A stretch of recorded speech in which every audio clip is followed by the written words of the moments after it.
తెలంగాణ నుంచి కర్ణాటక,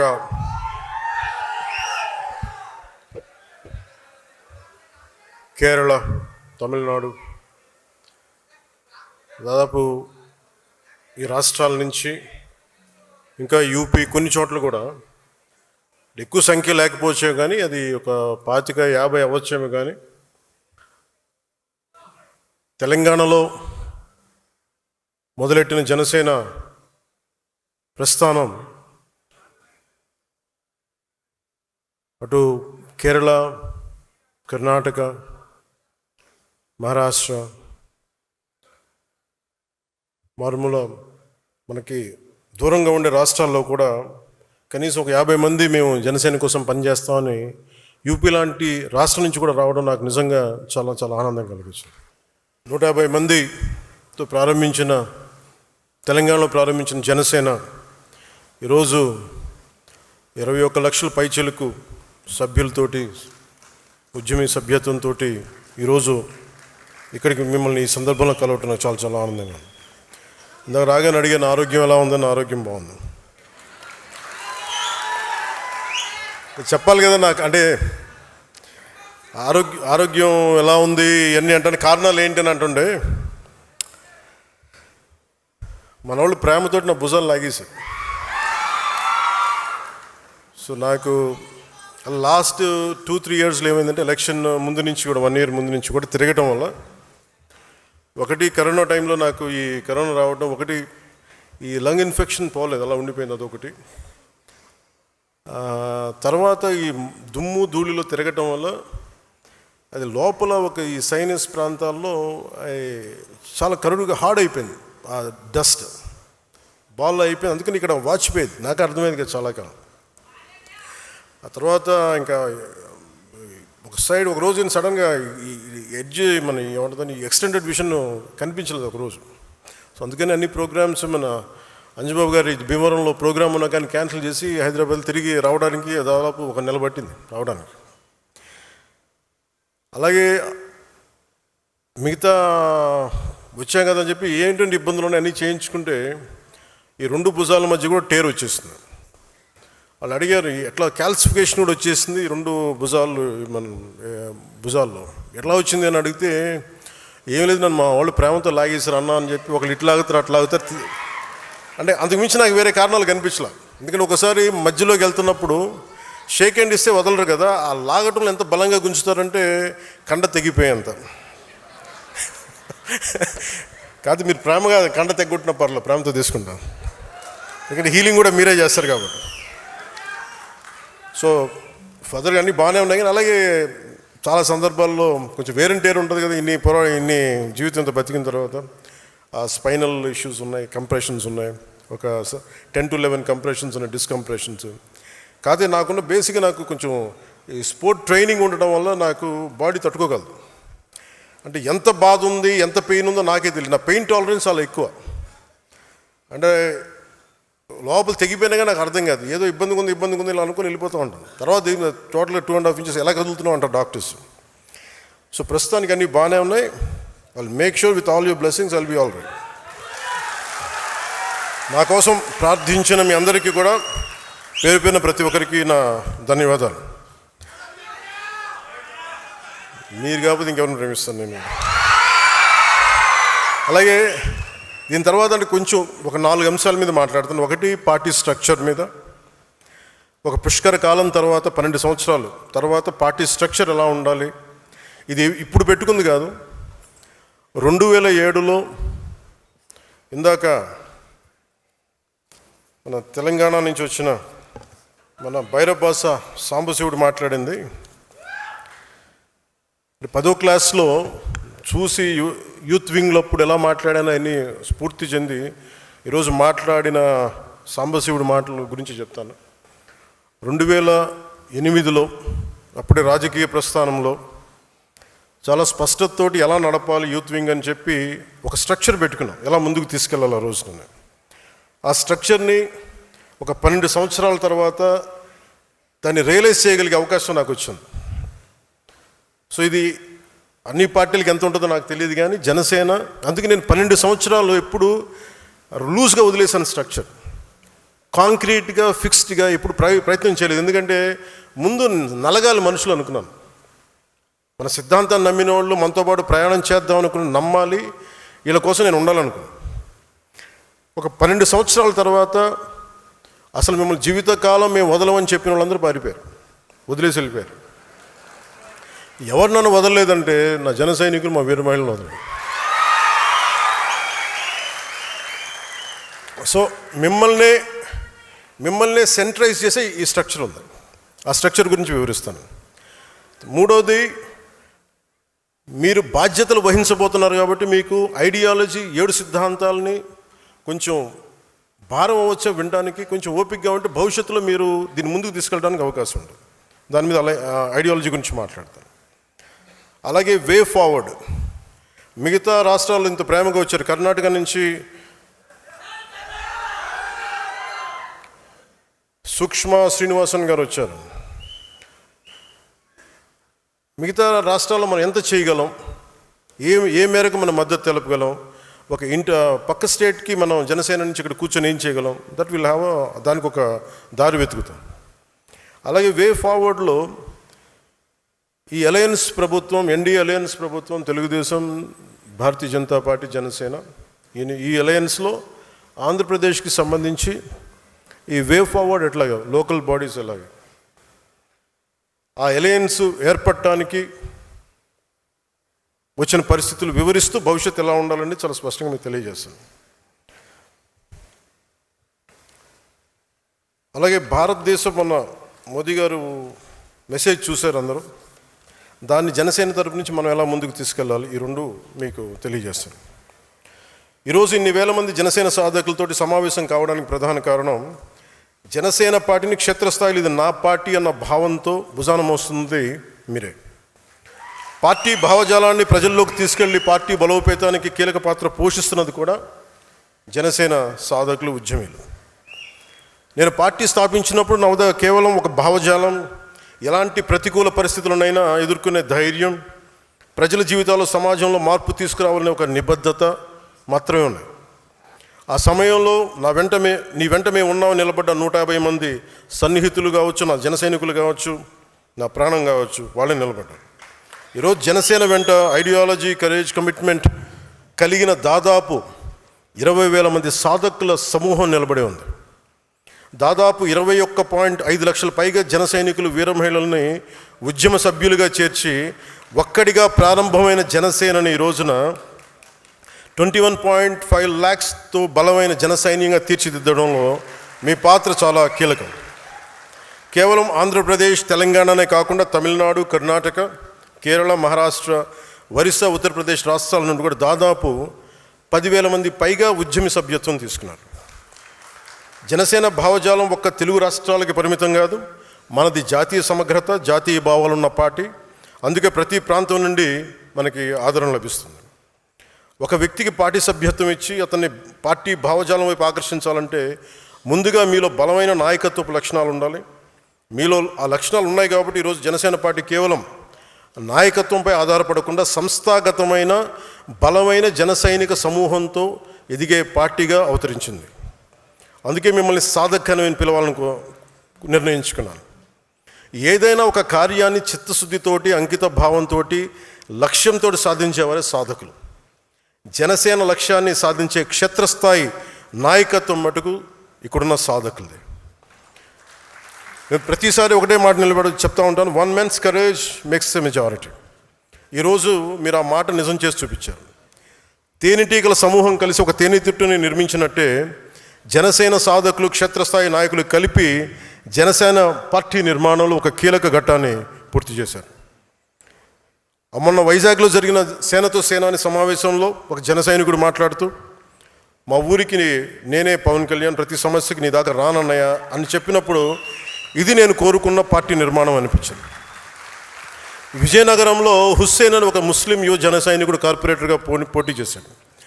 ఓడిపోయినా సరే అక్కడ ప్రజా సమస్యల పరిష్కారానికి కార్పొరేటర్ కంటే ఎక్కువగా కృషి చేస్తూ ప్రతి మంగళవారం ఒక సమస్యను అధికారుల దృష్టికి తీసుకెళ్లి పరిష్కరిస్తున్నాడు. అందుకే అతన్ని మంగళవారం హుస్సేన్ అంటారు. హుస్సేన్ లాంటి పోరాట స్ఫూర్తి ఉన్న వ్యక్తికి ఒక ఆయుధం ఇస్తే ఇంకా బలంగా పోరాడతాడు. ఆ ఆయుధమే జనసేన. ఇలాంటి వ్యక్తుల్ని నేను కోరుకుంటా ఉన్నాను. అలాగే తెలంగాణ నుంచి నల్లమల చెంచుపెంటకు చెందిన శివాన్ని 18 ఏళ్ళ యువకుడు కావచ్చు, అరకు పాడేరు ప్రాంతంలో నక్సలైట్ అవుదాం అనుకున్న ఒక బాబురావు కావచ్చు, వీరికి రేపటిపై నమ్మకం కల్పించింది జనసేన. అది పర్టికులర్లీ వల్నరబుల్ ట్రైబ్ గ్రూప్ చెందిన వర్ణానికి చెందిన బాబురావు ఈరోజు నక్సలిజం ఆలోచనలు వదిలి ప్రజాస్వామ్య వ్యవస్థపై నమ్మకం పెట్టుకొని జనసేన తరపున వార్డు మెంబర్గా గెలిచి ఉప సర్పంచ్గా ఎదిగాడు. ఇలా నన్ను కదిలించే సక్సెస్ స్టోరీస్ చాలా ఉన్నాయి. జనసేన అనేది ఒక రోజులో పుట్టింది కాదు, ఒక 25 ఏళ్లుగా నాలో రగులిన ఒక ఆలోచనలకి ప్రతిరూపం. నేను ఏ స్థాయి నాయకుడిని అవ్వాలని ఆస్తి జనసేన పార్టీ పెట్టల, ఒక ముఖ్యమంత్రి అయిపోవచ్చు అన్న ఆలోచనతో పెట్టల. ఒక పార్టీని పెడితే ఎంత సమాజంలో ఎంత మార్పు తీసుకురాగలం. చిక్బళ్ళాపూర్కి చెందిన ఒక ఆడబిడ్డ వచ్చి నాకు అవినీతిపైన పోరాటం చేయాలని, నాకు నువ్వు ఆయుధం అవ్వన్నా, నువ్వు ప్లాట్ఫామ్ ఇవ్వంటే నేను అలాంటి వాళ్ళ కోసం పెట్టాను పార్టీ. కొత్త తరహా నాయకత్వం ఎలా నిర్మించగలను అన్న తపన జనసేనకి పునాది. ఒక్కడిగా ప్రారంభమైన జనసేన 100% విజయం సాధించిందంటే కారణం ఉమ్మడి పోరాటం. ఇది నా వల్ల సాధ్యం అవ్వలేదు. నా మీద నమ్మకంతో నాతో నడిచిన మీ అందరికీ ఈ విజయాల్లో నేనెంత భాగస్వామ్యం నాకుందో మీకు అంతే సమాన భాగస్వామ్యం. ఏ రాష్ట్రానికి వెళ్ళినా జనసేనకి ప్రత్యేకమైన గౌరవం ఉంది. పార్టీ మద్దతు కోరుతారు. అది మహారాష్ట్ర కావచ్చు, తమిళనాడు కావచ్చు, కర్ణాటక కావచ్చు. గత ఏడాది మహారాష్ట్ర ఎన్నికలు ప్రచారానికి వెళ్ళినప్పుడు ఎన్డీఏ అభ్యర్థులు మనం వెళ్ళిన చోట దాదాపు 95% స్ట్రైక్ రేట్ సాధించారు. జనసేన మద్దతు ఉపయోగపడిందని చెప్పినప్పుడు అది చాలా చాలా ఆనందాన్ని ఇచ్చింది. ఈ విజయం ఒక్క రోజులో రాలేదు. దశాబ్దన్నర కాలం పాటు మనం నలిగిపోయాం, వైఫల్యాలు చూసాం, గుండాలని ఫ్యాక్షన్ రాజకీయాలను తట్టుకుని ఇక్కడ దాకా వచ్చాం. ఈ మధ్యన పక్క రాష్ట్రంలో అక్కడ ఒక పార్టీ పెట్టి విజయం సాధించి ముఖ్యమంత్రి అవ్వగానే మన ఆంధ్రప్రదేశ్లో చాలామంది మీరు కూడా అలా చేసి ఉండాల్సిందని చెప్పి నాకు తెగ మెసేజ్లు పంపిస్తూ ఉన్నారు. ఊళ్ళో పెళ్ళికి ఏదో హడావుడి ఉంటారు కదా,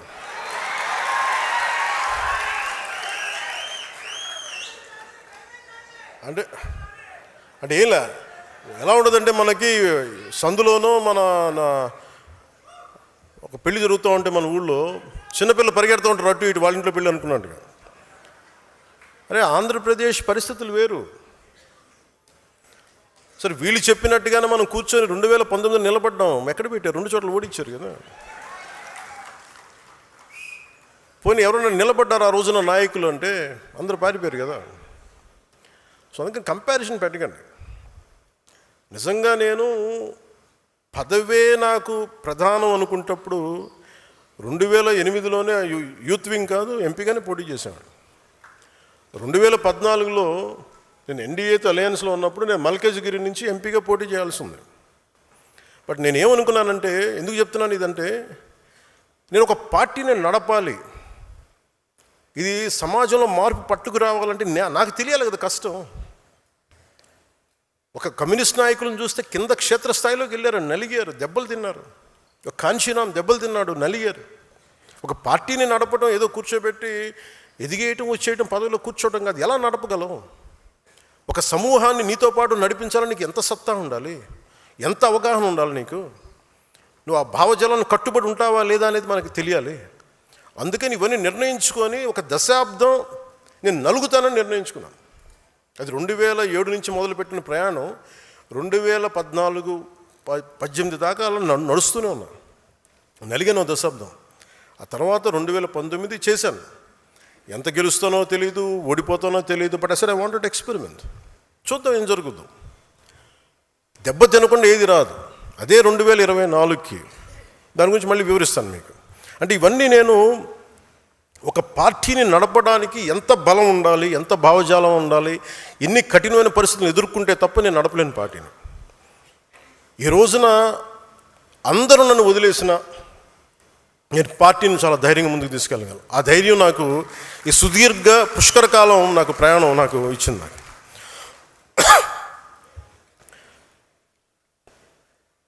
మీలో నుంచి నాకు బలమైన నాయకులు రావాలి. ఈరోజు 100 మందికి సభ్యత్వం నమోదు చేసే స్థాయికి ఎదిగారు. రేపు వారిని ముందుండి నడిపించే నాయకత్వ బాధ్యతలను కూడా మీరే తీసుకునేలా నాయకత్వ లక్షణాలను మీరు అలవర్చుకోవాలి. ట్రెడిషనల్ పాలిటిక్స్ వర్సెస్ జనసేన అనేది ఎలా ఉంటుంది? జనసేన పార్టీని మీరు దేశంలో ఏ ఇతర రాజకీయ పార్టీతో పోల్చలేరు. జనసేన ఒక లెఫ్ట్ వింగ్ కాదు, రైట్ వింగ్ కాదు, అది వామపక్ష భావజాలం కాదు, లేదంటే దాన్ని ఒక రైట్ వింగ్ ఐడియాలజీ కాదు. రెండింటిని ఉన్న మంచి ఆలోచనల్ని సమన్వయం చేస్తూ ఒక middle path committed ideology Janasena. నేను సిపిఎఫ్ అనే స్టార్ట్ చేసినప్పుడు ఒక భగత్ సింగ్ పెట్టుకున్నాను స్ఫూర్తిగా. చంద్రశేఖర్ ఆజాద్, సుభాష్ చంద్రబోస్, బాల్ గంగాధర్ తిలక్, ఝాన్సీ లక్ష్మీబాయి వంటి యోధులు స్ఫూర్తితో పాటు, పోరాట యోధుల స్ఫూర్తితో పాటు గాంధీజీ గారిను, ఒక నాని పాల్కీవాలా, లోక్నాయక్ జయప్రకాష్ నారాయణ్, అలాంటి సంఘ సంస్కర్తల ఆలోచనలు, నాయకుల ఆలోచనలు, స్వామి వివేకానంద, నారాయణ గురు లాంటి మహనీయులు వారి ఆలోచనలు, ఇలా అనేక అంశాలని సమన్వయం చేసి నిర్మించబడింది పార్టీ జనసేన.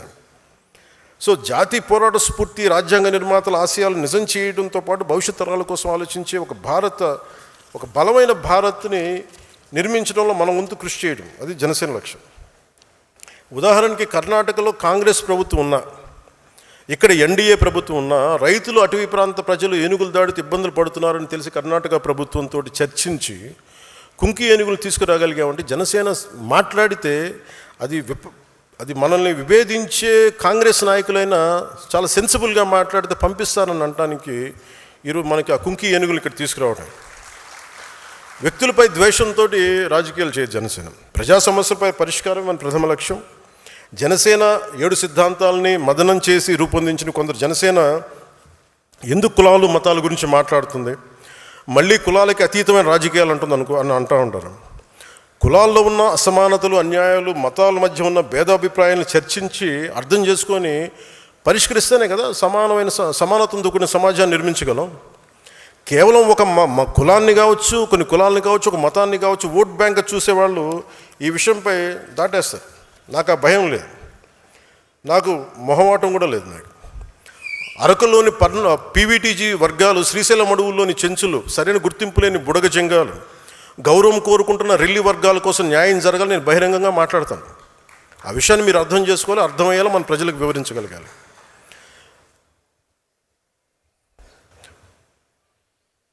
క్రియాశీలక సభ్యత్వం ప్రారంభించడానికి కారణం కార్యకర్తలు కేవలం జెండాలు మోయడానికి, సభలో హాజరు కావడానికి, ర్యాలీలు చేయడానికి కాదు. నా దృష్టిలో కార్యకర్తలే బలమైన పిల్లలు. మీరే దానికి మీరు లేకపోతే పార్టీ మనుగడకి కష్టం.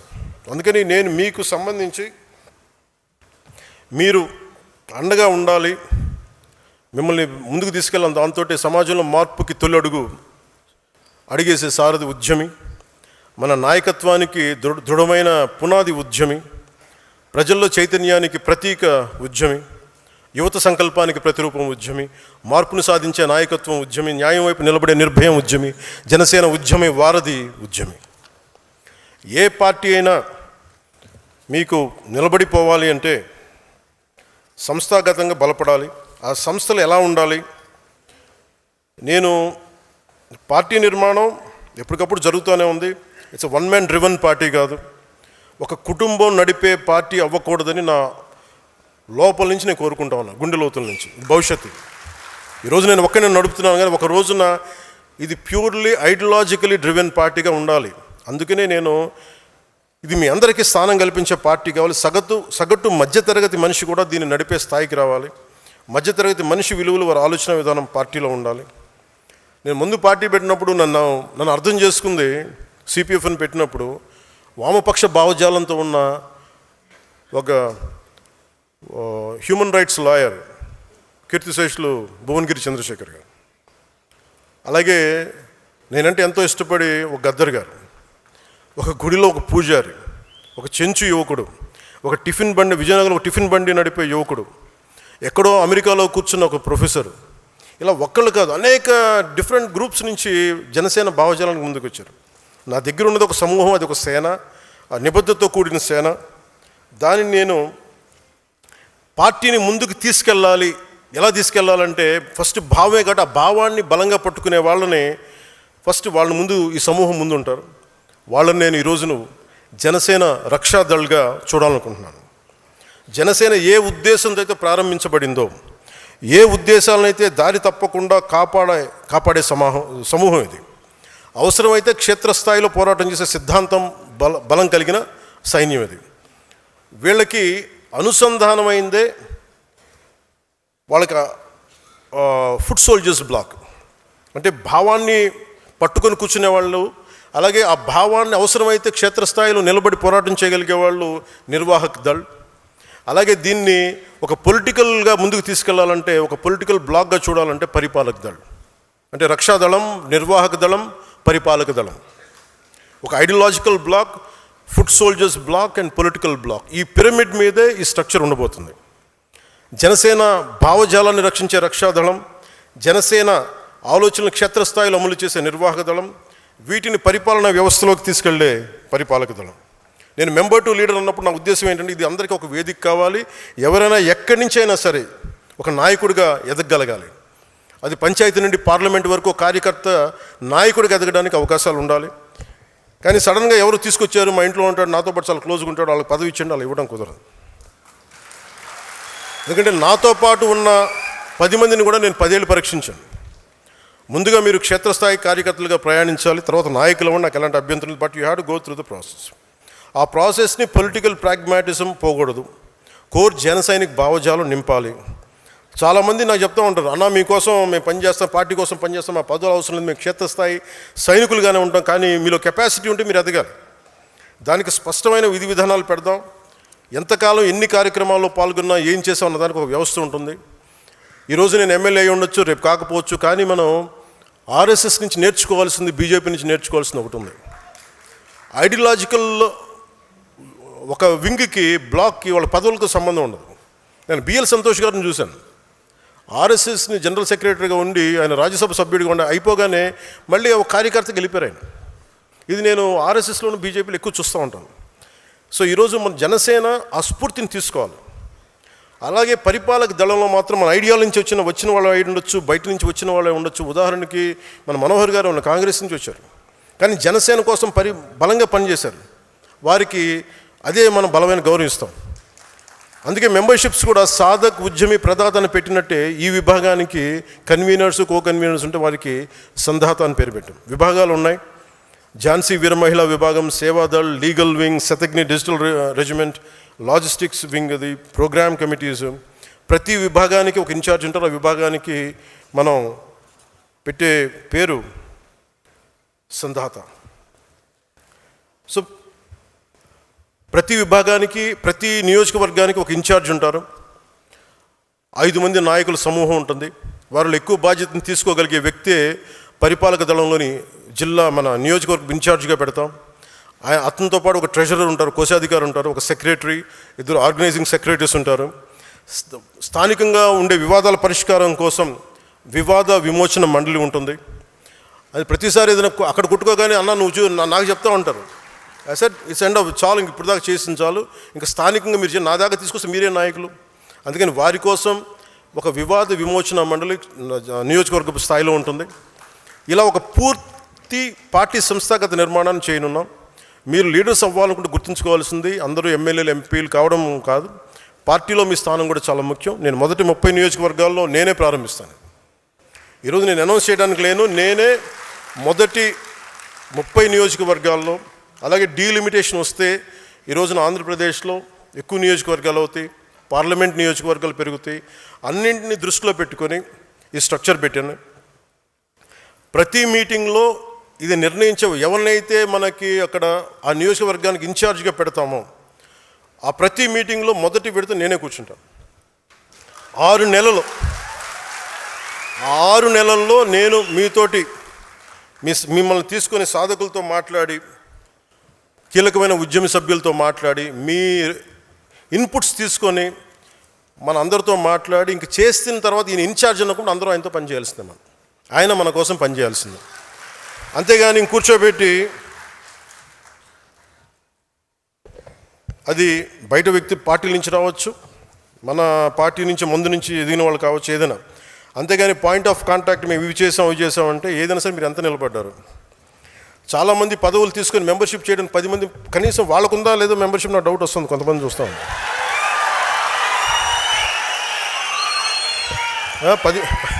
10 మంది మెంబర్షిప్, 10 మంది మెంబర్షిప్ని కూడా చేయలే. మీరు అంత మొహమాట పడితే మీరు నాయకులు ఎలా ఎదుగుతారు?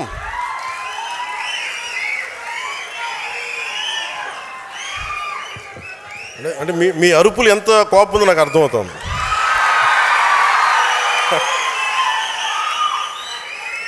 అంటే అందరూ ఏమనుకుంటారండి, ఇతను ఎక్కడో కూర్చొని ఆ బిల్డింగ్లో కూర్చుంటాడు, బయటికి రాడు, ఇతనికి ఎవరు చెప్పరు అనుకుంటారు. నాకు ఎవరు చెప్పక్కర్లేదు, నేను అన్నీ చూస్తూ ఉంటాను. అరే ఏమి చూడకుండా, ఏం అర్థం చేసుకోకుండా ఇంతకాలం పార్టీ నడిపేస్తాం యాక్సిడెంట్గా. ఏదో పెద్ద మనసుతోటి తల్లి బిడ్డ న్యాయం ఇంకోసారి కానీ అనుకోండి. సో దీంట్లో జనసేన మీరు రేపొద్దున తీసుకున్నప్పుడు జనసేన సిద్ధాంతాల గురించి కొంచెం మీకు చెప్పాలి. అంటే మీరే తిట్లు తింటారు. మీ వాడికి కన్ఫ్యూజన్ ఉంది, ఒకరోజు సనాతన ధర్మం అంటాడు, ఇంకో రోజు ఆ కులం అంటాడు, ఇంకో రోజు ఇది అంటాడు. అలాగే బిడ్డ మీకోసం అన్నీ చెప్తాను నేను. అంటే జనసేన ఎప్పుడు కులాల గురించి మతాల గురించి మాట్లాడద్ది. అంటే నేనేం చెప్పాను, మనకున్న 7 సిద్ధాంతాల్లో కులాలని కలిపే ఆలోచన విధానం, మతాల ప్రస్తావన లేని రాజకీయం. అసలు ఇలా కుదురుద్దా అంటారు. ఒక ఉన్నతమైన ఆశయం పెట్టుకుంటాం. అంబేద్కర్ గారు చెప్పినట్టుగా కాస్ట్ అనలైజేషన్, కుల నిర్మూలన జరగదు ఈ దేశంలో. అదొక ఆశ అంతే. ఈరోజు మాట్లాడితే ఒక కులం ఇంకో కులపు వాళ్ళని అంతర్గతంగా ఇంటర్ కాస్ట్ మ్యారేజెస్ చేసుకుంటే కుల నిర్మూలన జరగదు. దాశరథి రంగాచారి గారు చిల్లర దేవుళ్ళు తెలంగాణ సమాజం గురించి రాసినప్పుడు అక్కడ నవాబ్స్ అణగారిన వర్గాల్లో మీరు నలిపేస్తున్నారు, వాళ్ళందరూ మేము ముస్లింలో చేర్చుకుంటామంటే ఇస్లాంలో వాళ్ళని తీసుకున్న తర్వాత కూడా కులాలు పోలేదు. వాళ్ళకి మాకు పడదండి, మేము వేరే ముస్లిమ్స్, వాళ్ళు వేరే ముస్లిమ్స్, ఇట్లాగే ఆ కులాలు అక్కడ కూడా వెళ్ళిపోయినాయి. అలాగే ఎథీస్ట్ అని చెప్పుకుంటారు కొంతమంది. నేను దేవుడిని నమ్మనండి, ఆమె ఎథీస్ట్ అండి, but still they don't leave their caste tag. వాళ్ళు కులాలను వదలరు. మతం మారిపోయామంటారు, కులాల ట్యాగ్స్ని వదలరు. అంటే ఇది వాస్తవం కదా. అంటే కులాలని నేనేంటంటే కుండ బద్దలు కొట్టని చెప్తాను. ఇది ఒక వాస్తవం ఉంది, దీన్ని అర్థం చేసుకుందామని. అలాగే నిజంగా కుల నిర్మూలన జరగాలి, దేశం అంతా అన్ని రాజకీయ పార్టీలు ఆలోచించాల్సింది. బీసీ సాంఘిక సంక్షేమ వసతి బాలికల గృహం, ఎస్సీ ఎస్టీ బాలికల గృహం, ఎస్సీ బాలుల గృహం. చిన్నప్పటి నుంచి మీరే కులాలను పెట్టి నేను మాట్లాడితే ఇబ్బంది వచ్చిందా మీ అందరికీ? నిజంగా మీరు మాట్లాడాలంటే ఫస్ట్ ఇవి ఆపేయండి. ఫస్ట్ ఇవన్నీ 10th క్లాస్ బిడ్డ పాస్ అయితే బాగా చదివింది అనుకోవాలి, ఏ కులం సర్టిఫికేట్ రాస్తే మీరు ఎక్కడ తీస్తారు? వ్యవస్థీకృతం అయిపోయింది కాస్ట్. నేను అర్థం చేసుకోగలను. అందుకని కులాలను తీసేయలేము. కోరటి వెంకన్న పల్లె కన్నీరు పెడుతుందంటే అరే మనకి వృత్తులు పోయినాయి అని బాధపడతారు. ఇది మనకి సాలెల మగ్గం బూజు పట్టేసింది, ఇలాగ వృత్తి కులాలన్నీ నాశనం అయిపోయినాయి. ఇవన్నీ మాట్లాడుతుంటే అంటే మనకి వృత్తి ఆధారిత కులాలు, అందుకని కులాలను టక్కటక్కమని తీసేయలేము.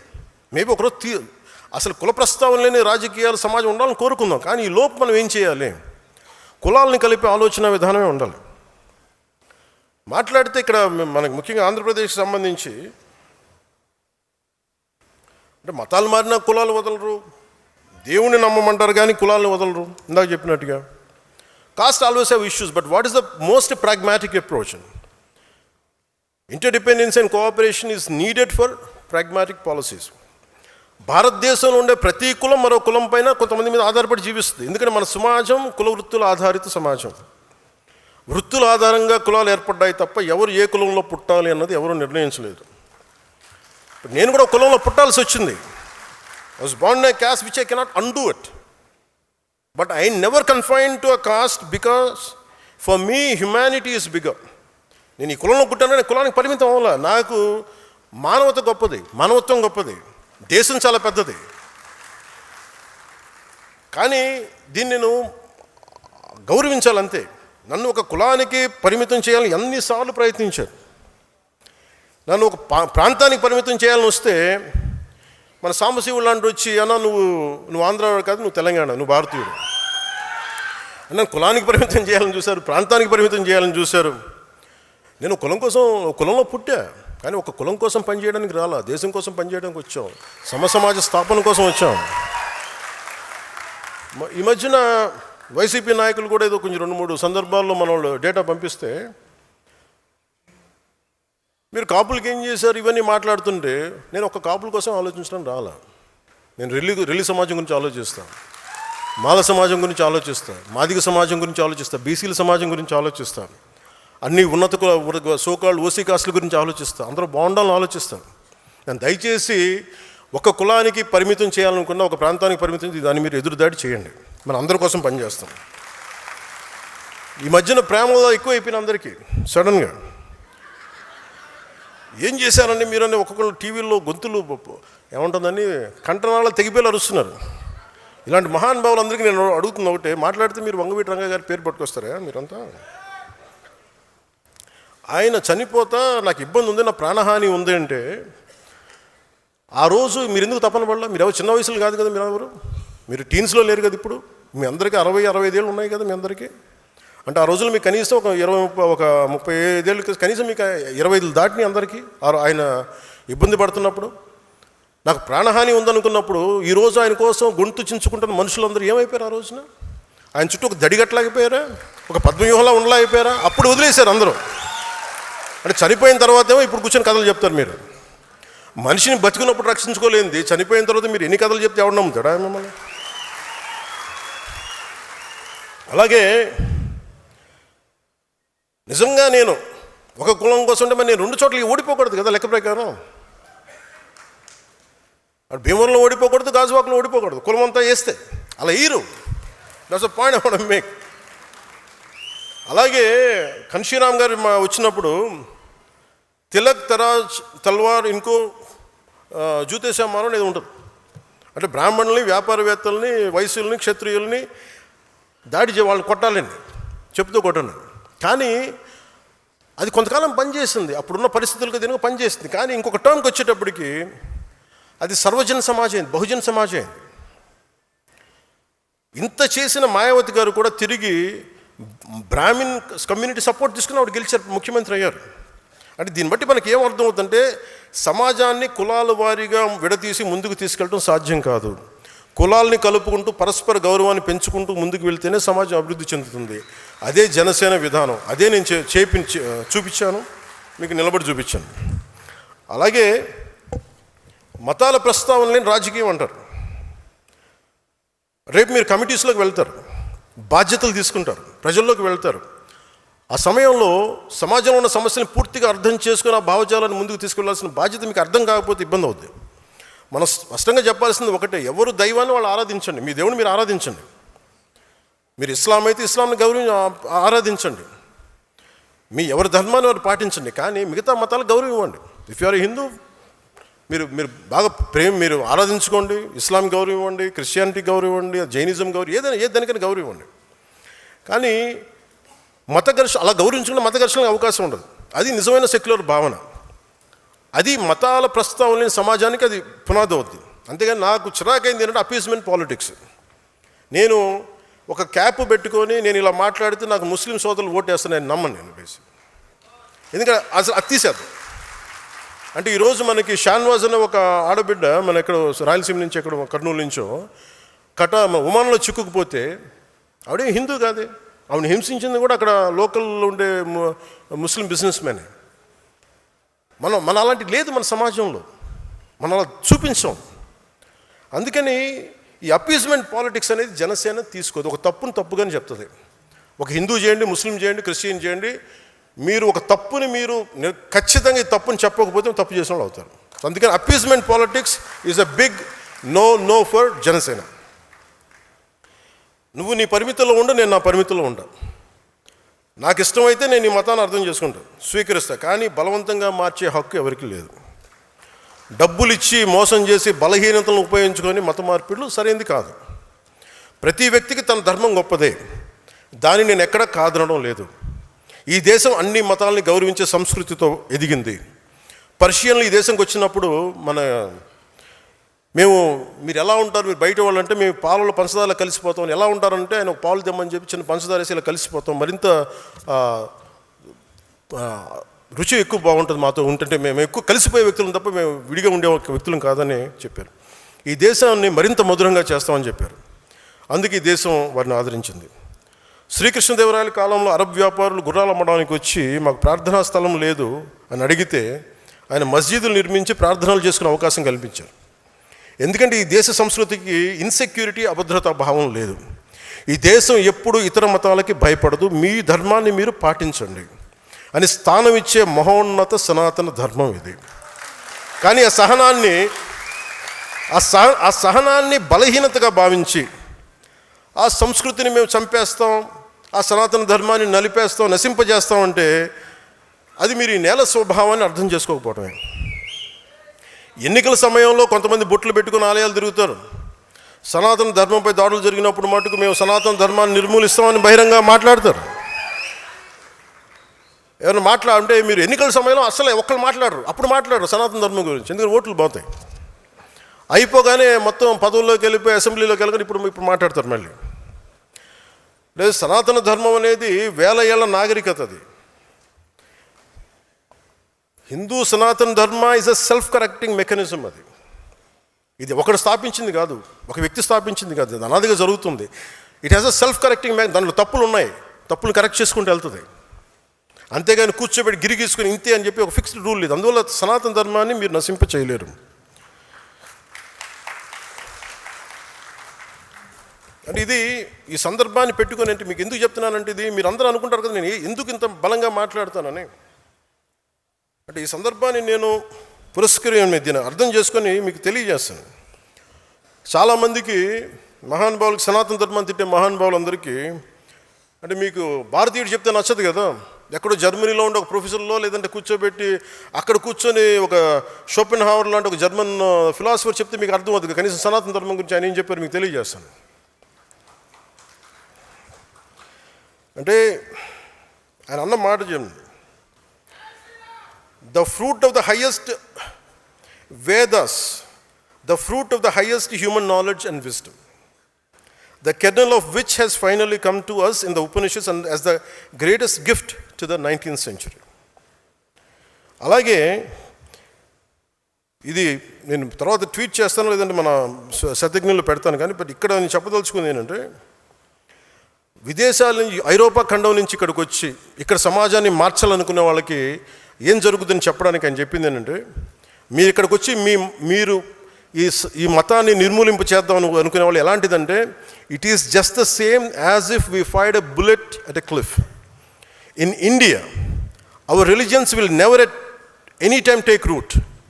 The ancient wisdom of the human race will not be supplanted by the events happened elsewhere. On the contrary, Indian wisdom flows back to Europe and will produce a fundamental change in our knowledge and thought. అంటే మీరు భారతదేశాన్ని మార్చేద్దామని చెప్పి మన భావజాలంతో పెడితే అది మనల్ని ఎలాంటిదంటే ఒక హిమాలయ శిఖరాన్ని చిన్నపాటి తుపాకీతో కొట్టినాడు. దానికి ఏమవుతుంది, దాని గ్రాండియర్ ముందు, దాని మ్యాగ్నానిటీ ముందు. అది ఏమి అవ్వకపోగా, అది మనల్ని మార్చకపోగా అది మన భావాల్ని మార్చేస్తుంది. ఇది షోపెన్హావర్ చెప్పింది. ఇది సనాతన ధర్మాన్ని విమర్శించే వాళ్ళందరికీ మీరు ఒకసారి ఈ పుస్తకాలు చదివితే, ఇలాంటి పుస్తకాలు చదివితే ఇలాంటి పిచ్చి మాటలు మీరు మాట్లాడరు. అలాగే మతం కనిపెట్టినప్పుడు మటుకు మైకులు లేవు. అలాగే హిందూ మతంలో కూడా ఇప్పుడు నేను మాట్లాడితే, నేను తిరుపతి లడ్డు విషయం గురించి మాట్లాడితే చేసిందంత ఎవరు? క్రిస్టియన్స్ లేరు, ముస్లిమ్స్ లేరు, హిందువులే. హిందూ మతాన్ని గౌరవించిన హిందువులు అంటే నా చిరాకు. నాకు దాంట్లో ముస్లిమ్స్ ఎక్కడున్నారు, క్రిస్టియన్స్ ఎక్కడున్నారు? అలాగే మైక్స్ పెట్టి ఇబ్బంది పెడతా ఉంటాయి కొన్నిసార్లు. మన కాకినాడలో కూడా చూస్తూ ఉంటే వినాయక చవితికి పాటలు ఏంటనుకుంటున్నారు, నవ్వుతా. వినాయకుడి పాటలు పెట్టట్లా, అబ్బని తీయని దెబ్బ ఇలాంటి పాటలు పెడుతున్నారు. అంటే మనం ఎంత గౌరవిస్తున్నాం చూడండి. మిగతా మతాలను చూసి నేర్చుకోవాలి కదా, ఇస్లాంని చూసి హిందువులు నేర్చుకోవాలి కదా. వాళ్ళు అలాంటి పాటలు పెడతారా? ఎప్పుడు కూడా మీ మతాన్ని ఎవరన్నా వెటకారం చేస్తున్నారు, పరిహసిస్తున్నారంటే ఫస్ట్ తప్పు మనలో ఉంటుంది. ఫస్ట్ అది హిందువులు అది కరెక్ట్ చేసుకోవాలి. అలాగే మతాలు పుట్టినప్పుడు మైకులు పుట్టల. ఈ మధ్యన గొడవలు వచ్చేస్తూ ఉన్నాయి. ఇలాంటి అవకాశాలు మీకు మీ మీ మీ బాధ్యతలు మీకు వస్తాయి, భవిష్యత్తులో వచ్చేస్తాయి. మీకు మైకులు పెట్టి పెద్ద పెద్ద సౌండ్ ఉన్నప్పుడు శబ్ద కాలుష్యం ఉంటుంది. ఇలాంటి అంశాలు వచ్చినప్పుడు గొడవలు పెట్టే వాళ్ళతోటి గొడవలు ఇచ్చి మీరు ప్రజలకు అర్థమయ్యేలా వివరించండి. కొన్నిసార్లు కోపాలు వస్తాయి, కోపతాపాలు ఉంటాయి, భయపడకుండా మాట్లాడండి. నేనైతే అలాగే మాట్లాడతాను. ఎందుకంటే ఈ దేశంలో ఓట్ల కోసం అప్పీస్మెంట్ రాజకీయాలు చెయ్యం, జనసేన చేయదు. We don't do appeasement politics. ఇది జనసేన ఆదేశిక సూత్రంగా మీరందరూ గుర్తుంచుకోవాలి. అలాగే భాష గౌరవించే సాంప్రదాయం, జనసేన ప్రాథమిక సిద్ధాంతాల్లో భాషను గౌరవించే సాంప్రదాయం ఎందుకు పెట్టామంటే భాష మనకి ఎప్పుడు ప్రతిబంధకం కాదు. మహాత్మా గాంధీ గారు ఏ భాష మాట్లాడా మనం ఎప్పుడైనా అడిగామా? ఎందుకంటే ఈ దేశం భాషలతో విడిపోయేది కాదు, భావాలతో కలిసేది. మన భాష కాని వారిని మనం దేవుళ్ళు ఆరాధిస్తాం. జీసస్ క్రైస్ట్ అని తెలుగు వ్యక్తి కాదు, మహమ్మద్ ప్రవక్త తెలుగు కాదు. వారి భావజాలాన్ని గౌరవిస్తాం. అరబిక్ మాట్లాడే సంస్కృతి నుంచి వచ్చిన ఆలోచనల్ని ప్రపంచం మొత్తం స్వీకరించింది. ఎందుకంటే భాష కంటే భావం గొప్పది. ఈ దేశంలో జాతీయ నాయకులను కూడా మన భాషతో కొలవలేము. జాతీయ గీతం జనగణమన తెలుగులో లేదు, బెంగాలీలో ఉంది. అందుకే ప్రతి భారతీయుడు గౌరవంగా పాడతాడు. అందుకని ఈ దేశానికి భాష ఎప్పుడు అడ్డంకి కాదు. విభిన్నమైన భాషలు మన దేశాన్ని విడగొట్టలే, మరింత బలంగా ఏకం చేస్తాయి. యువత మన మధ్య చిన్న స్పర్ధలు పెట్టి భాషలతోటి మనల్ని విడగొట్టాలని చూస్తారు. అది మీరు కూడా చాలా జాగ్రత్తగా గమనించాలి. తెలంగాణ యాస మీద కూడా చిన్నపాటి ఇబ్బంది ఉన్నప్పుడు అది నేను సినిమాలో చెప్తా ఉండేవాడిని. అందుకని తెలంగాణ యాసని మాండలిక నా సినిమాలో పెట్టాను. ఎందుకంటే నాకు అంత ఇష్టం అని చెప్పడానికి, మన భాష యాసల మీద గౌరవంతో. ఈ మధ్య కేవలం ఒక భాషే కాదు, యాస కూడా ఒక రాజకీయ అంశంగా మారిపోయింది. ఒకటే భాష అయినా మాండలికాలు వేరుగా ఉంటే ప్రతి 30 కిలోమీటర్ల యాస మారిపోద్ది, ప్రతి 50 కిలోమీటర్ల సంస్కృతి మారిపోద్ది. హిందీ నుంచి తమిళం వరకు ప్రతి భాషలో ఉంది ఇలాంటి. తమిళనాడులో మధురై యాస వేరుగా ఉంటుంది, చెన్నైలో వేరే ఉంటుంది. అందుకని దాదాపు దేశంలో 1500 పైగా భాషలు ఉన్నాయి. ప్రజలు 22 షెడ్యూల్ భాషలు ఉన్నాయి. ప్రతి భాషకి యాసకి ఒక అందం ఉంటుంది, ఒక నుడికారం ఉంటుంది, ఒక ప్రత్యేకమైన పద సంపద ఉంటుంది. ప్రతి ప్రాంతం తమ సంస్కృతి నుంచి పుట్టిన మాటలే తమ జీవన విధానాన్ని తెలియజేస్తాయి. అందుకని భిన్నత్వంలో ఏకత్వం. అందుకని మహాత్మా గాంధీ గారిని చూసినప్పుడు ఇందాక చెప్పినట్టు ఆయన ఏ భాష అన్నాను, ఆయన భావం ఏం చెప్పారని అడుగుతాం. మన భాషలో అర్థం చేసుకుంటాం. మెకాలే మనకి ఇంగ్లీష్ నేర్పించాడు, సంతోషం. కానీ నేను నా మూలాలను మర్చిపోలే, ఇంగ్లీష్ చదువుకుంటా. అందుకే నా వేదాల గురించి నేను అర్థం చేసుకున్నాను మెకాలే ద్వారా. అందుకని నేను తమిళం, మరాఠీ ఎందుకు నేను మాట్లాడతానంటానికి ఆ భాషల మీద గౌరవం ఇవ్వడానికి. సో కేంద్ర ప్రభుత్వం తీసుకొచ్చిన 3 లాంగ్వేజ్ పాలసీని మనం సమర్థిస్తున్నామంటే అది అవసరం. ఎక్కువ భాషలు నేర్చుకుంటే జ్ఞానం పరిధి పెరుగుతుంది కానీ తగ్గదు. హిందీ కావచ్చు, తమిళం కావచ్చు, మరి ఏ భాషనే కావచ్చు. ఆంధ్రప్రదేశ్ ప్రత్యేకత ఏమిటంటే మాతృభాషని పరిరక్షించుకుంటేనే అన్ని భాషల్ని కూడా గౌరవించే సంస్కృతి ఆంధ్రప్రదేశ్.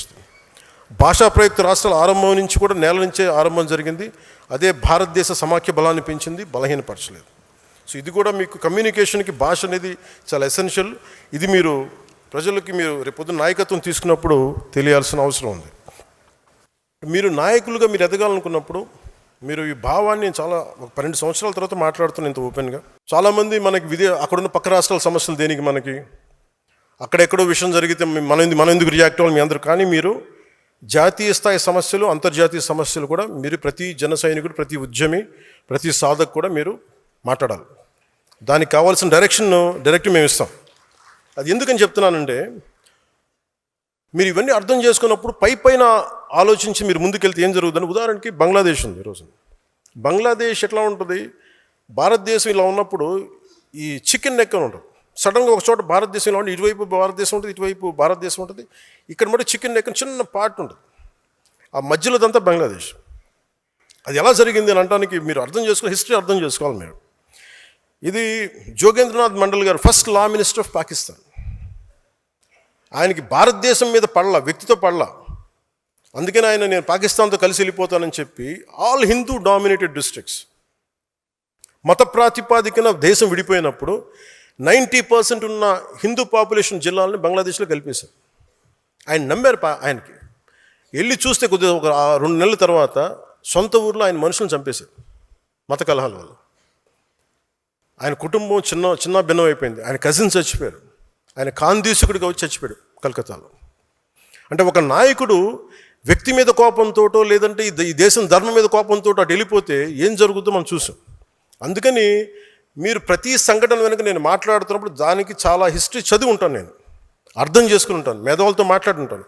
అందులో నేను ఒక మాట చెప్పినప్పుడు ఇది ఉట్టినే చెప్పడు అన్నది మీరు కావాలి. మీకు ఏదైనా డౌట్స్ ఉంటే నేను మాట్లాడుతాను, వాటి గురించి మీకు తెలియజేస్తాను. అందుకని ప్రాంతీయ పార్టీ అనేది ఒక జాతీయవాదాన్ని విస్మరించకూడదు. కేవలం ప్రాంతీయతతో కూడిన బెనిఫిట్సే చూసి మీరు జాతీయవాదాన్ని వదిలేసి ఇలాంటి సమస్యలే వస్తాయి. అందుకని ప్రాంతీయతని గౌరవించే జాతీయవాదం, ఎనీ యాంటీ ఇండియన్ రెటారిక్, భారతదేశాన్ని విచ్ఛిన్నం చేసే ఎలాంటి రెటారిక్ అయినా సరే మీరు ఖండించాలి. మీకు మోదీ గారి మీద కోపం ఉంటే ఆయన తిట్టండి, బీజేపీ మీద కోపం ఉంటే ఆయన తిట్టండి, జనసేన మీద తిట్టుంటే కోపం ఉంటే తిట్టండి. కానీ దీంట్లో దేశాన్ని బలహీనపరిచే ఒక్కళ్ళు మాట్లాడినా మీరు ఖండించాలి. ముక్త కంఠంతో ఎదురు దాడి చేయాల్సిందే. There is no escape to it. ఎందుకంటే భారతదేశపు సమగ్రతని భంగం కలిగించే ఒక్కళ్ళు మాట్లాడినా, ఒక గొంతు మాట్లాడినా 1,00,000 గొంతులు లేకవాలి పైకి, 1,00,000 గొంతులు. ఎక్కడో ఇరాన్లో యుద్ధం జరిగితే, ఇరాన్లో ఒక నాయకుడు చనిపోతే, ఇక్కడ మచిలీపట్నంలో, గుంటూరులో, హైదరాబాద్లో ప్రదర్శనలు జరుగుతాయి. మరి అలాంటిది అమెరికా ఇజ్రాయెల్ ఘర్షణలో వస్తే వామపక్ష పార్టీలు మాట్లాడతాయి. సౌత్ అమెరికాలో ఒక లాటిన్ కంట్రీ నుంచి ఒక నాయకుడిని తీసుకెళ్ళిపోతే ఇక్కడ వామపక్ష పార్టీలకి బాధ వస్తుంది. వాళ్ళందరికీ ఇంత బాధ కలిగినప్పుడు మన దేశం గురించి మనకి గొంతెత్తకపోవడం తప్పు వద్దు మనం. అందుకే బెంగాల్లో ఎందుకు చెప్తున్నాడు, బెంగాల్లో హిందువులపైన దాడులు జరిగి మనకు సంబంధం ఏంటని మీరు అనుకోకండి. అలాగే అసంబద్ధంగా కానీ తప్పు ప్రకారం కానీ ఒక ముస్లింలపైన దాడి జరిగిన, క్రిస్టియన్లపైన దాడి జరిగిన అంతే సమానంగా స్పందిద్దాం. నేను ఎప్పుడు కూడా హిందువుల మీద దాడి జరిగితే మాట్లాడిన అలా చెప్పట్లా. బేసిక్ మనకి ప్రిన్సిపల్స్ మీద మీరు ఇది మన డైల్యూట్ కాకండి. ఇవన్నీ హిస్టారికల్ బ్లండర్స్ వల్ల జరుగుతాయి. ఇలాంటి కవి సామ్రాట్ విశ్వనాథ సత్యనారాయణ గారు చెప్పినట్టుగా అన్ని అనర్థాలకి మూలం మానవ ప్రవృత్తి హేతువు కానీ, అతని కులం కానీ, మతం కానీ, ప్రాంతం కానీ కాదు, వ్యక్తి నైజమే ముఖ్యం. అందుకే ఏ మతం ఏ ధర్మం అనే దానికంటే కూడా జాతీయ సమగ్రతకి, సంస్కృతికి ఇబ్బంది కలుగుతుందా లేదా అన్నది మటుకు ఆలోచించారు. ప్రాంతీయ సరిహద్దులు చిన్నవి, ఆంధ్ర అనే సరిహద్దున్న వరకు మీరు పరిమితం కాకండి. అమరావతి రైతులు కూడా చెప్పాను, మీరు జై అమరావతి అనకండి, జై ఆంధ్ర అనండి. ఎందుకంటే అంటే మీరు జై అమరావతి అనే కొద్దీ మీ కష్టం మీ 30 ఎకరాలకు వెళ్ళిపోతుంది, 33,000 ఎకరాలకు వెళ్ళిపోతుంది. మీరు జై ఆంధ్ర అన్నప్పుడు 5 కోట్ల మంది ప్రజలకు వెళ్తుంది, మీ బాధ తెలుస్తుంది. మీరు జై అమరావతి అన్నప్పుడు నాకు మనసులో కలుగుకుంటుంది, వీళ్ళు ఇంత పెట్టేసుకున్నాను. తర్వాత మాట్లాడటం వాళ్ళు జై ఆంధ్ర అని ప్రారంభించడం సంతోషం. ఎందుకంటే మన తెలంగాణను చూసి నేర్చుకోవాలి. సభ మాట్లాడు జై తెలంగాణతో మొదలు పెడతారు.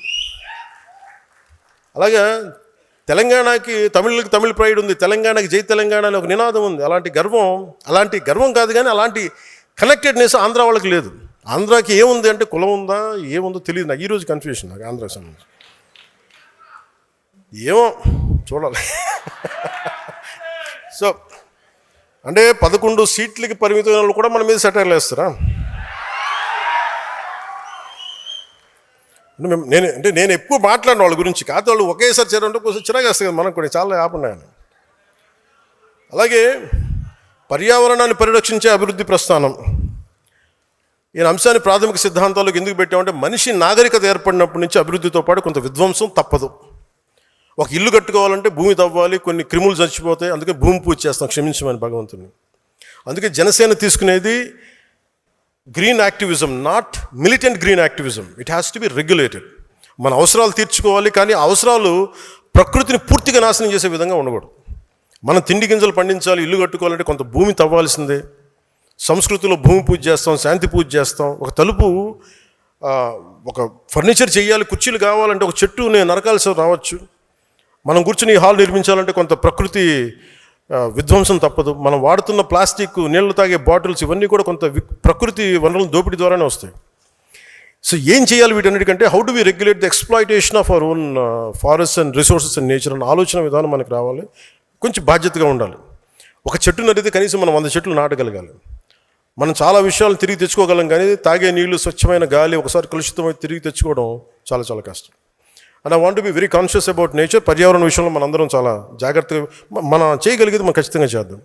ఒకవైపు పుణ్యం వస్తున్న నదుల్లో స్నానం చేస్తాం, లేదంటే అదే నదుల్లో మరోవైపు మురుగు కాలువ కలిపేస్తున్నాం. మన ద్వారా మన దగ్గర అవగాహన లోపించింది.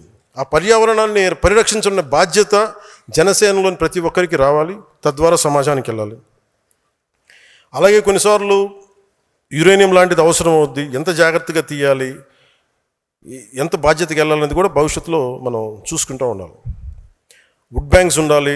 చిన్న నగరాలు, ముఖ్యంగా పంచాయతీల్లో మనం చేయాల్సిన పని ఏంటంటే ప్రజలకి ప్రకృతి అనుబంధం పెంచాలి. ప్రతి చోట కొంత ఓపెన్ స్పేస్ ఉండాలి, వుడ్ బ్యాంక్స్ ఉండాలి, ప్రజలకి ఆహ్లాదాన్ని కలిగించే పార్క్స్, మినీ ఫారెస్ట్లు ఉండాలి.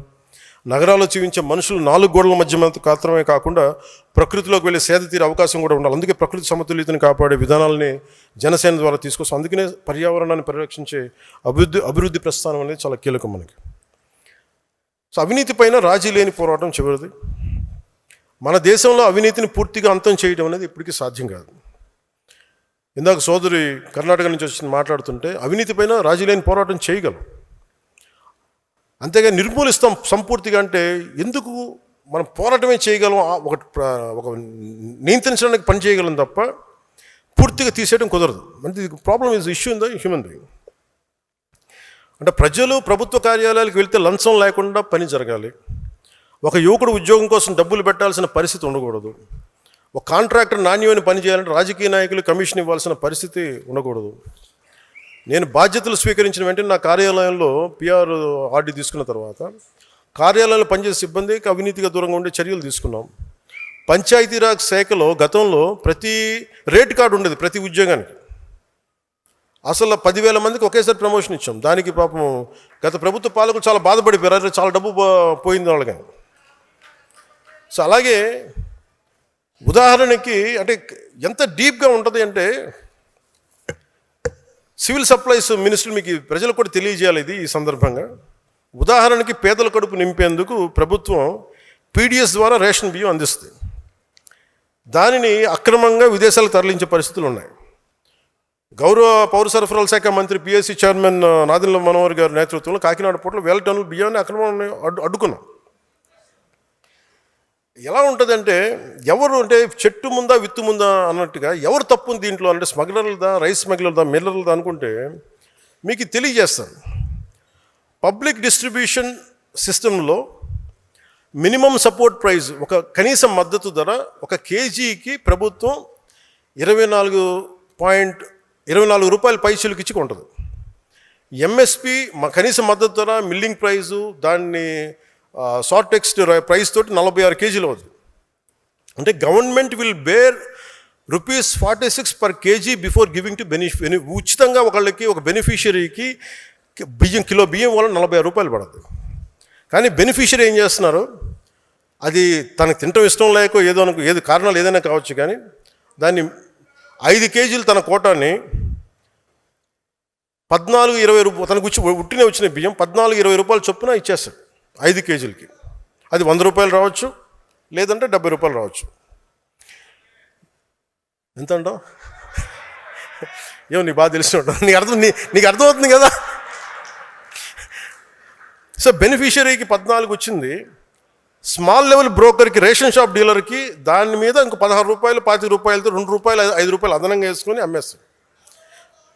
చెప్తున్నా 2,000 రూపాయలు, 5,000 రూపాయలు, నేను అథారిటేట్ గవర్నమెంట్ ఇన్ఫర్మేషన్ చెప్తున్నాను. 2,000 రూపాయలు, 5,000 రూపాయలు మెట్రిక్ టన్నుకి వాళ్ళు సంపాదిస్తారు. ఇంకా చెప్పని రాని మీడియం లెవెల్ బ్రోకర్స్ 20 నుంచి 27 రూపాయలు కేజీకి వాళ్ళు చేస్తారు, 10 రూపాయలకి అమ్మిన దాన్ని. అది మెట్రిక్ టన్నుకి 28,000 నుంచి 33,000కి వీళ్ళు వ్యాన్ ద్వారా, చిన్న ట్రక్ ద్వారా సెల్ చేస్తారు. వ్యాన్లో 3 నుంచి 5 మెట్రిక్ టన్నులు ఉంటుంది. ఇప్పుడు మీరు చెప్పిన బిగ్ ట్రేడర్స్ వీళ్ళందరూ కలిసి ఒక లారీకి 25 మెట్రిక్ టన్నులు అనుకుంటే 2.5 నుంచి 3.5 లక్షలు తీసుకుంటారు. 250 మెట్రిక్ టన్నులు దీనికి. ఎండ్ యూజ్ ఎట్లా వెళ్ళిపోతుంటే rice millers, fish feed, poultry industries, mixing with commercial rice, export markets including foreign trade, beverage industries. ఒక్కొక్క షిప్లో ఎలా వెళ్తే 40,000 మెట్రిక్ టన్నులు వెళ్తే బల్క్ స్కామ్ ఇది. ఒక షిప్కి 4 నుంచి 5 కోట్లు స్కామ్ చేస్తారు ఒక షిప్కి. మనం సీజ్ ద షిప్ అంటే 6 వారాలు ఆఫ్ చేయగలిగాం. 5 వారాలు సార్, 5 వారాల ఒక 5 వారాలు ఆఫ్ చేయగలిగాం. ఎందుకంటే మళ్ళీ జాతి దాంట్లో నిజంగా ఎక్స్పోర్ట్ చేసే రైస్ కూడా ఉంటుంది. అంటే ఇంత కష్టంగా ఉంది, కానీ రాజీ లేకుండా పోరాటం చేస్తాం. మరి ఇలాంటి దానికి ఏం చేయాలి అంటే ఫండమెంటల్ పాలసీ మార్చాలి. అది కేంద్ర ప్రభుత్వంతో కూర్చుంటామా, మిగతా ప్రభుత్వాలతో కూర్చుంటామా, అసలు కేంద్రం దీన్ని దృష్టిలో పెట్టాలి. సో అందుకని ర్యాండమ్గా మీరు ఒక నినాదం కింద చేసేయకండి. ఇది ఎందుకు చెప్తున్నాను అంటే, ఏ సందర్భంలో చెప్తున్నానంటే, ఇది మేము అవినీతిపైన రాజీ లేని పోరాటం అంటే వీ హ్యాడ్ పరిష్కారాలు ఎతకగలగాలి. ఇది ఎందుకు ఉత్పన్నమైంది, ఎందుకు వచ్చిన సమస్య, దీన్ని ఎలా సర్దగలం, దాని మీద మనం ముందుకు తీసుకెళ్ళాలి. అందుకని మీరు ఈ అవినీతిపైన రాజీ లేని పోరాటానికి మీరు నిజంగా ఈ ప్రజలకు సగటు మనిషికి ఇబ్బంది అవుతుంది అనుకున్నప్పుడు, ఒక చిన్నపాటి ఇల్లు కట్టుకోవాలనుకున్న మేము లంచాలు అడుగుతుంటే ఎదురు తిరగాల్సిందే, ఇవ్వమని మొరాయించాల్సిందే. దానికి జన సైనికులు, దానికి సాధకులు కానీ ఉద్యములు కానీ మీరు నిలబడాలి. మీరు అండగానే ఉంటేనే ప్రజల్లో మార్పు వస్తుంది. దానికి మీకు అండగా ఉంటాం మీరు చేస్తే. ఓకే, ఇంక చివరిలో నేను మాట్లాడగలిగేది అలయన్స్ది. జనసేన అలయన్స్ ఎలా స్టార్ట్ అయింది. ముఖ్యంగా మొన్న తమిళనాడు ఎలక్షన్స్ వచ్చి ఆయన ముఖ్యమంత్రిగా నన్ను చంపేస్తారు అందరూ. దాని పరిస్థితులు వేరు, మన పరిస్థితులు వేరు. అంటే ఎందుకు చెప్తా అంటే, దాని పరిస్థితులు వేరు, మన పరిస్థితులు వేరు. మనం అలా రాలా. నేను ఒక పార్టీని ప్రజలకి మార్పు తీసుకురావాలన్న దాంట్లో వచ్చాను. నేను గద్దర్ గారిని చూసాను దగ్గరుండి, నక్సలిజంని చూసాం. ఒక ఆశయాన్ని నమ్మి వెళ్ళిపోయి చాలా బలమైన యువత చనిపోతే చాలా బాధ కలిగింది. అంటే ఒక భావజాలాన్ని తీసుకెళ్లేటప్పుడు పదవులు వీటన్నిటికంటే కూడా భావజాలాన్ని పట్టుకోవాలని ఒక దాంతో దాకా తీసుకొచ్చాను. ఇది తీసుకొచ్చినప్పుడు అంటే నేను ఇక్కడ ఉన్న నాయకులందరూ ఉన్నారు, మీ అందరికీ మొన్న ఎలక్షన్ తర్వాత మీ అందరూ ఒక మైండ్లో ఒకటి ఉంది. ఆ రోజే కనుక 2024లో మీరు తెలుగుదేశం వెళ్ళకుండా ఉంటే చాలా బాగుండేది అని నేను నా చెవులు ఊదరగొట్టేస్తున్నాను. నేను దానికి కారణం చెప్తా. అంటే నేను చాలా ఆలోచించి తీసుకున్న నిర్ణయం. 2019లో వెళ్ళాం. వాటన్నిటితో పాటు నాకు ఆ రోజు చాయిస్ ఉండింది ఒంటరికి వెళ్ళడానికి. ఎందుకంటే దానికి ముందే మనం మచిలీపట్నం చేసాం, 10 లక్షల మంది వచ్చారు జనం. ఒక కష్టపడి పని ఆయనతో నాకు ఆయన కొన్ని అంశాల్లో నేను కొన్ని విభేదించి ఉండొచ్చు, కొన్ని అంశాలతోటి నేను కూర్చోబెట్టి మాట్లాడుతాను ఈ రోజుకి. అలాంటిది ఆయన జైల్లో పెట్టినప్పుడు అది ఒక కీలకమైన పరిస్థితి అది. ఎందుకంటే ఆంధ్రప్రదేశ్కి ఎప్పుడూ సమస్య. చెన్నై నుంచి విడిపోయాం, కర్నూలుకి వెళ్ళాం, కర్నూలు నుంచి హైదరాబాద్కి వెళ్ళాం, హైదరాబాద్కి వెళ్తే ఇక్కడ లేదు. పోనీ ఇక్కడైనా ఓకే తెలంగాణలో గొడవ ఉంది, ఆంధ్రప్రదేశ్ మనం తమిళనాడులో గొడవ ఉంది, పోనీ ఇక్కడైనా బాగుంటారా అంటే 3 రాజధానులు అంటారు. ఉన్న రాజధాని నచ్చదు, 12 బోర్ గన్ను ఏదో ఉంటుంది. ఇవన్నీ అంటే నేను అనేది ఆంధ్రప్రదేశ్కి ఎప్పుడూ ఒక ఏకత్వం లేదు. అలాంటిది నేనేం చేశాను, నిర్ణయం తీసుకోవాలంటే నేను స్వార్థంగా వెళ్ళిపోయి ఉండొచ్చు. నాకు చాయిస్ ఉండింది ఆ రోజున. ఆయన కలిసినప్పుడు నేను జైలు నుంచి బయటకు చేంజ్ చెప్పి ఉండొచ్చు, బయటికి రావాలని నేను కోరుకుంటున్నాను, వారికి మా మద్దతు ఉంటుందని చెప్పి నేను ఇండివిజువల్గా వెళ్ళిపోయి ఉండొచ్చు. కానీ నాకు మనసుకు అలా అనిపించలే. పాప ఆయన జైల్లో చూసాం, అరే ఇన్ని కష్టపడ్డాడు పాపం ఈయన కూర్చోబెట్టి నాకు ఏమనిపించింది, నాకు ఓన్లీ జైలు ఆయన కలిసి బయటికి వచ్చే దారే ఉంది. ఇది గోల్డెన్ అవర్. ఇది ఆంధ్రప్రదేశ్ ఇంటెన్సివ్ కేర్లో ఉంది. ఆ రోజు తీసుకునే నిర్ణయమే కీలకం. అప్పటికి మేము ఈ కరోనా వల్ల దీనివల్ల బీజేపీ మేము ఖచ్చితంగా ముందుకు తీసుకెళ్ళలేకపోతున్నాం. ఒక రోడ్ మ్యాప్ లేదు, ముందు నుంచి అడుగుతూ ఉన్నాం, రోడ్ మ్యాప్ లేదు. నాకేమనిపించింది, ఇంకొకసారి కనుక వైసీపీ ప్రభుత్వం వస్తే ఈసారి ఎవరిని బతికినివ్వరు, ఇంట్లో ఆడపిల్లలను లాగేస్తారు వీళ్ళు. నేను అప్పటికి చూశాను పరిస్థితులు.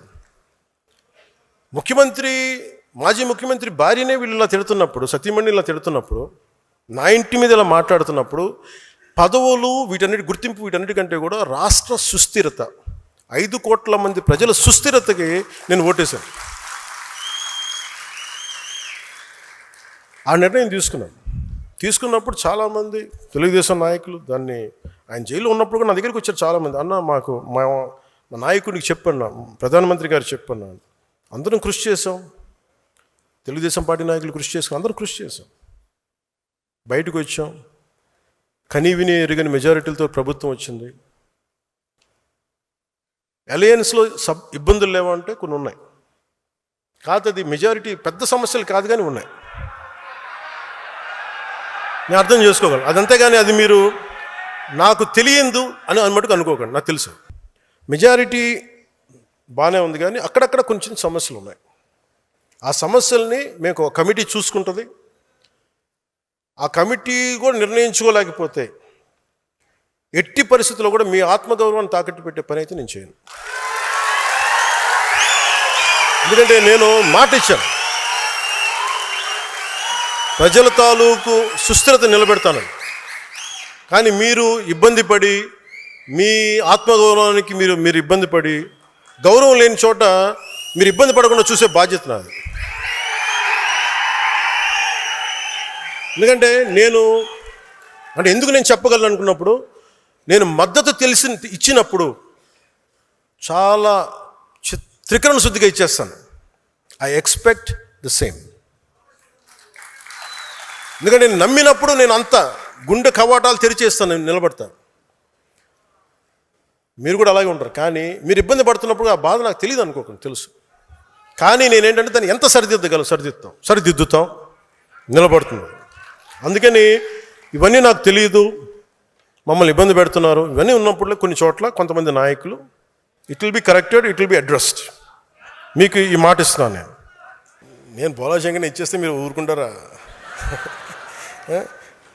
అలాగే ఇంకోటి మనం చేయాల్సింది అంటే, ఇవన్నీ మీకు ఎందుకు చెప్తున్నానంటే, మీకు రోడ్ హెడ్ ఏముంది, మున్సిపల్ ఎన్నికలు వస్తున్నాయి, లోకల్ బాడీస్ వస్తున్నాయి.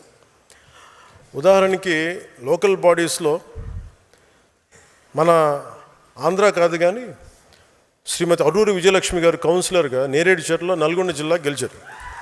అంటే మీరు చూడండి, ఒక్క కేసే కావచ్చు, సర్పంచ్లు కూడా గెలిచారు. నేను కేవలం మన సింబల్ పెట్టుకుని గెలిచారు ఆవిడ. అలాంటిది ఆంధ్రప్రదేశ్లో ఇంత బలం ఉన్నప్పుడు మీరు ఎంత బలంగా పోరాటాలు చేయాలి. మీరు వైసీపీ టైంలోనే మీరు రోడ్ల మీదకి వచ్చి నామినేషన్స్ వేయలేని పరిస్థితులు కూడా మీరు నామినేషన్ వేసి నిలబడ్డారు.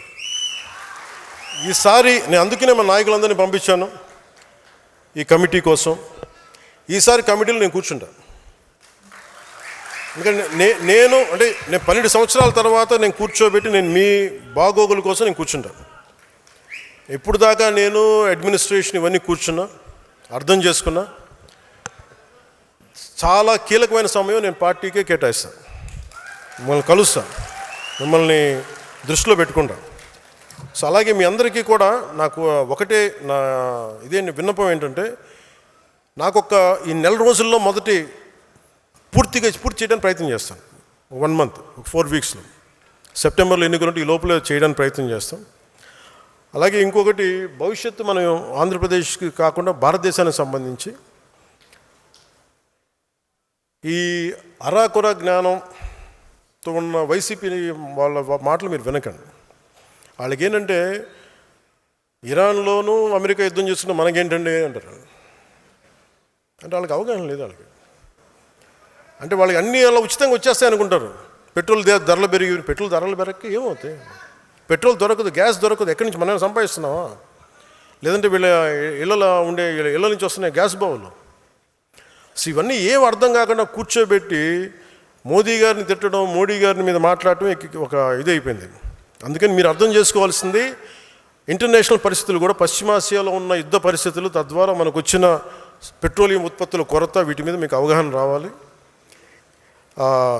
అభివృద్ధికి కావచ్చు, దేనికైనా కావచ్చు, క్రూడ్ ఆయిల్ చాలా కీలకం.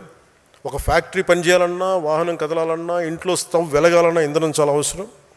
ఈ ఇరాన్, ఇరాక్, అమెరికా, ఇజ్రాయెల్ మధ్య నెలకొన్న యుద్ధ వాతావరణం, హర్మూజ్ జలసంధి వంటి కీలక మార్గాలు కేవలం 2 నెలలు మూసివేస్తే ప్రపంచం ఎలాంటి సంక్షోభాన్ని మనం చూస్తూ ఉన్నాం. ఇప్పటికి డీజిల్ ధరలు పెరిగిపోతూ ఉన్నాయి. అందుకే గౌరవ ప్రధానమంత్రి గారు దూరదృష్టితోటి సమర్థమైన విధానాల వల్ల ఇప్పటి వరకు భారత్ పెద్దగా ఇబ్బందులు ఎదుర్కోలేదు. కాదు, ఆయన నిన్న ఈ మధ్యన చెప్తున్నది ఏంటంటే, యుద్ధ పరిస్థితులు మరిన్ని రోజులు కొనసాగితే మనం కూడా ప్రభావితమయ్యే అవకాశం ముందు చూపుతారు. ఇంధన వినియోగాన్ని తగ్గించాలని దేశ ప్రజలకైనా సూచించారు. సో మనం కూడా, మీరు 10 సార్లు వెళ్ళాల్సింది తగ్గించుకోండి, కనీసం 2 సార్లు తగ్గించండి. కుదిరినప్పుడల్లా ఫ్రెండ్స్ మీటింగ్స్ ఉంటే మీరు ఫోన్స్ ద్వారా మీటింగ్ లేదని ఉంటే, అంటే సాధ్యమైనంత మేరకు ఇంధన పొదుపు చాలా చాలా అవసరం. అలాగే జనసేన పార్టీ తరపున రాష్ట్ర ప్రజలందరికీ కూడా విజ్ఞప్తి చేస్తూ ఉన్నాను. దేశ ప్రయోజనాలను దృష్టిలో పెట్టుకొని కొంతకాలం పాటు పెట్రోల్ వినియోగాన్ని తగ్గించాలి, అనవసర ప్రయాణాలని వీలైనంత వరకు నివారించడానికి ప్రయత్నం చేయాలి. అలాగే విదేశ మారక ద్రవ్య నిల్వలను పరిరక్షించుకోవాల్సిన అవసరం కూడా ఉన్నదా. కొద్ది రోజుల పాటు బంగారం కొనుగోళ్ళను కొంత వాయిదా వేసుకుంటే దేశ ఆర్థిక వ్యవస్థ మీద భారం తగ్గించే ప్రయత్నంలో మనం కూడా భాగస్వాములు అవ్వాలని మనస్ఫూర్తిగా కోరుకుంటా ఉన్నాం. అండ్ ఎందుకంటే మనం హైయెస్ట్ ఇంపోర్టర్స్ ప్రపంచంలో గోల్డ్, దాదాపు మనకు 600 బిలియన్లు ఉంటే మనకి దాంట్లో 2 వంతులు ఓన్లీ వీటికి వెళ్ళిపోద్ది, పెట్రోల్కి, డీజిల్కి. దాంట్లో మళ్ళీ ఒక 60 బిలియన్స్ అంతా మనం గోల్డ్గా చేస్తాం అనుకోండి, ఎగ్జాక్ట్ ఫిగర్ లేదు, గుర్తులేదు కానీ బట్ దాదాపు అంత చేస్తాం. సో దీనివల్ల ఏమైపోతుందంటే మనకి విదేశీ నిల్వలు లేకపోతే మటుకు మనం రూపాయికి విలువ తగ్గిపోయి ధరలు పెరిగిపోతాయి. అందుకని ప్రధానమంత్రి గారు చెప్పిన ఈ సూచనల్ని మన సాధ్యమైనంత మేరకు మీరందరూ కూడా ప్రజల దృష్టికి తీసుకెళ్ళి కొంత ఇంధనాన్ని కొంచెం పొదుపు చేసే విధంగా జీవన విధానం ఉండాలి మనస్ఫూర్తిగా మీరు కోరుకుంటూ, మీకోసం భవిష్యత్తు ఈ లోకల్ బాడీస్ని దృష్టిలో పెట్టుకొని కూటమి ప్రాముఖ్యతని ప్రతి ఒక్కరు గుర్తించాలి. పదే కూటమి ఎందుకని ప్రశ్నలు రాకుండా మన గౌరవానికి భంగం కలగకుండా, జనసేన గుర్తింపుకి ఆత్మగౌరవానికి ఎలాంటి నష్టం జరగకుండా బలమైన కూటమిని ముందుకు తీసుకెళ్లాల్సిన బాధ్యత నా పైన ఎంత ఉందో మీ అందరిపైన కూడా అంతే ఉంది. But not at the cost of your self respect, that I'm very clear about it. అందుకని మీ అందరికీ మనస్ఫూర్తిగా మరోమారు ధన్యవాదాలు తెలుపుకుంటూ ఈ ప్రక్రియ రేపు నుంచే మొదలు పెడతాను. మొదటి 30 నియోజకవర్గాల పని రేపు పొద్దు నుంచే మొదలు పెడతాను. కమిటీలు అందరితో కూర్చొని మాట్లాడతాను, మీ అందరి అభిప్రాయాలు తీసుకుంటాను తెలియజేసుకుంటూ, మొన్న ఉద్యమి కార్యక్రమం ప్రారంభించినప్పుడు మనోహర్ గారు చెప్పిన భోజనాల గురించి మాట్లాడితే, నేను ఎవరన్నా సరే నాకు భోజనం ఇంటికి వస్తే నేను చాలా ఎక్కువ పెడతాను భోజనం. వాళ్ళు 5 తినాలంటే 10 పెడతాను, 10 తినాలంటే 25 పెడతాను. అలాంటిది మీకు కూడా నేను చెప్పాను. నేను లాస్ట్ టైం ఉద్యమి ప్రారంభం నమోదు కార్యక్రమంలో సరిగ్గా భోజనం పెట్టలేకపోయాను, చాలా కోపం వచ్చింది, చాలా బాధ కలిగింది. ఆ రోజున జరిగిన తప్పుకి నేను మనస్ఫూర్తిగా మీ అందరూ నన్ను క్షమించమని కోరుకుంటూ, ఎందుకంటే నాకు అంత బాధ ఉండిపోయింది, నన్ను నేను శిక్షించుకున్నాను ఆ రోజు నుంచి. అందుకని సాధారణంగా మీరందరూ భోజనాలు చేసి ఇంటికి క్షేమంగా వెళ్ళాల్సిన మనస్ఫూర్తిగా కోరుకుంటూ, నేను మీ భవిష్యత్తు నాయకత్వాన్ని నా మీద భరోసా పెట్టి అందరం కలిసి పనిచేద్దామని నిర్ణయించుకుంటూ, ఒకసారి సభ ముగించేలోపు జాతీయ గీతాన్ని ఆలపించి ముందుకెళ్దాం.